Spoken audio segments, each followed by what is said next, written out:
Sir, लेकिन मैं आदिल राजा साहब के पास जा रही हूं, जिनकी कमेंट्री को लेकर पाकिस्तान में बहुत सारे सवाल उठते हैं।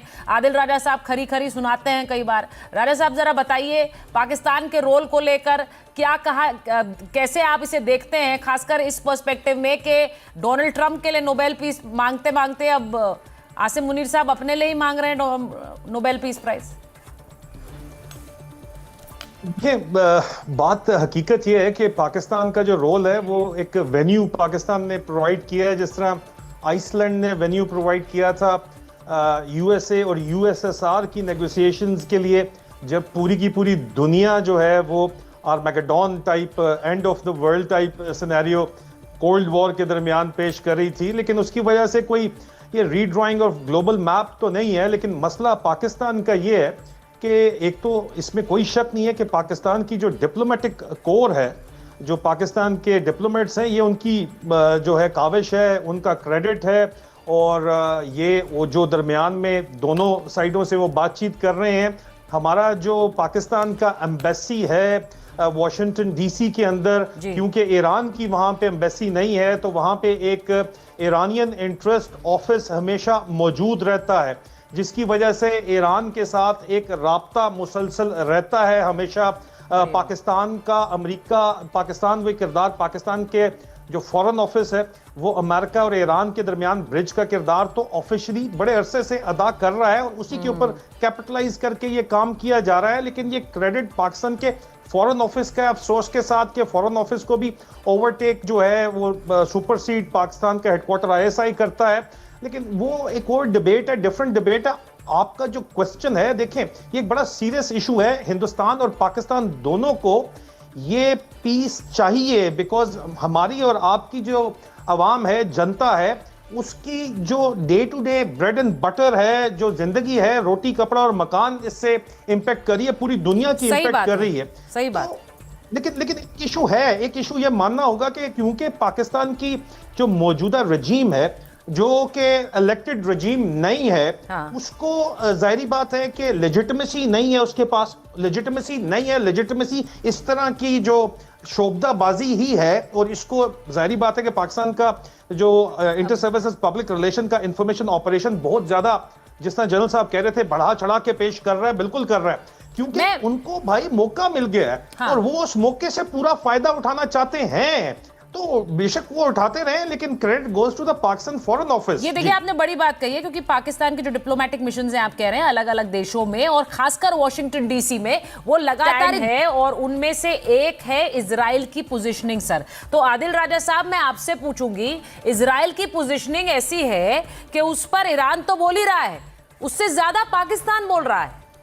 पाकिस्तान इजराइल को लेकर जो भूमिका निभा रहा है इस वक्त, वो जो उस पर रिएक्शन है, वो अमेरिका से लेकर इजराइल तक आया कि ये जो बोली बोल रहे हैं ये मध्यस्थता वाली, यानी मीडिएटर की नहीं है।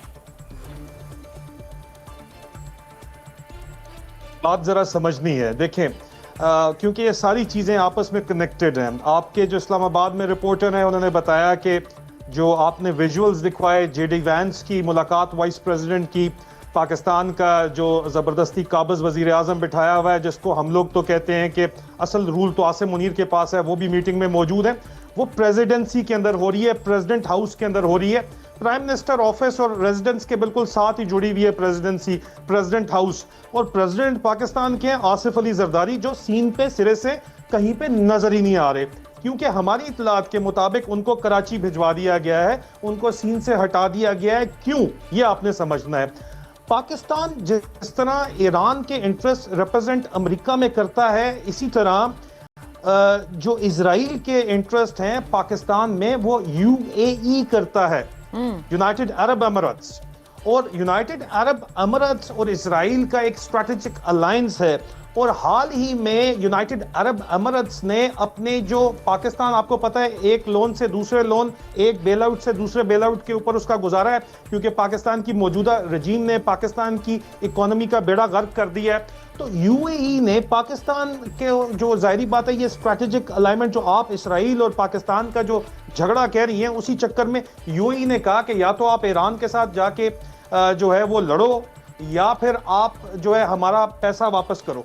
तो यूएई को पैसा वापस किया जा रहा है, और साथ ही अब ये एक स्ट्रैटेजिक रीअलाइनमेंट हो रही है। साथ ही आज आपके ही रिपोर्टर ने बताया कि सऊदी अरब की मिनिस्ट्री ऑफ डिफेंस ने ऐलान किया कि पाकिस्तानी मिलिट्री जो है उसकी डिप्लॉयमेंट सऊदी अरब के अंदर हो गई है, जो कि एक एग्जिस्टिंग डिफेंस फ्रेमवर्क मौजूद है। बेसिकली तो रिपोर्ट कहानी पुरानी है, पाकिस्तान की फौज वहां से पहले से जो है वो मौजूद है, लेकिन ये एक स्ट्रैटेजिक रीअलाइनमेंट बताती है कि यूएई से डिसएंगेज करके, क्योंकि पाकिस्तान दोनों तरफ खेलता था, सऊदी अरब से भी पैसा उठाया हुआ है, 5-6 बिलियन डॉलर का लोन उठाया हुआ है, recent foreign exchange reserve total 12 billion है, जिसमें से 5-6 बिलियन जो है वो सऊदी अरब से लिया हुआ है, 3.5 बिलियन जो है वो यूएई से लिया हुआ है। यूएई को वापस करना है, चाइना से कुछ पकड़ेंगे पैसे, कुछ सऊदीया से पकड़ेंगे, लेकिन सऊदीया क्यों देगा पैसे? कुछ दो और कुछ लो। इंटरनेशनल रिलेशंस में there is no free lunch, इसलिए सऊदीया में डिप्लॉयमेंट की गई है। और सऊदीया ने बड़े टाइम के ऊपर ये अनाउंसमेंट की है कि जी पाकिस्तान की फौज यहाँ पे आ गई है, क्योंकि सऊदीया ने अपना डिफेंस आउटसोर्स किया हुआ है, यूक्रेन भी इन्वॉल्व हो गया, अमेरिका भी इन्वॉल्व हो गया वहां पे।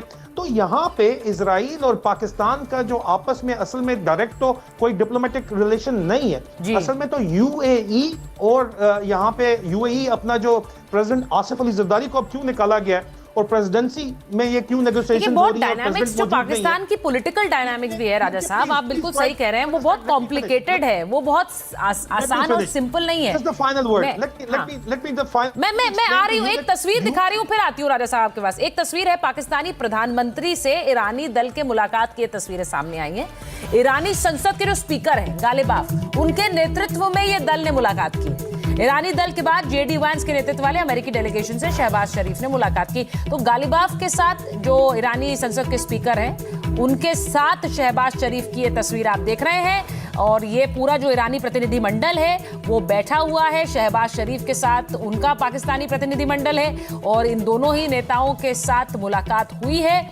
और अब जो शर्तें रखी गई हैं, जो ऐसे मसौदे हैं जिन पर ईरान पीछे नहीं जाएगा, वो कहा जा रहा है कि पाकिस्तानी प्रतिनिधि मंडल को बताया गया है। तो ये तस्वीर इस वक्त आप दो नेताओं की देख रहे हैं, ईरानी संसद के स्पीकर गालिबाफ इसमें आपको नजर आएंगे और पाकिस्तानी प्रधानमंत्री शहबाज शरीफ। तो आदिल राजा साहब, मैं अगर आपसे कहूं कि अपनी बात पूरी कर लें, क्योंकि ये जो तस्वीरें मैं दिखाना चाह रही थी, आ रही थी गालिबाफ साहब के साथ शहबाज शरीफ की, और ईरानी जो एक डेलीगेशन पहुंचा है, वो आपको लग रहा है कि पूरी तरह से भरोसा पाकिस्तान के डेलीगेशन पर और इस सरकार पर कर रहा है?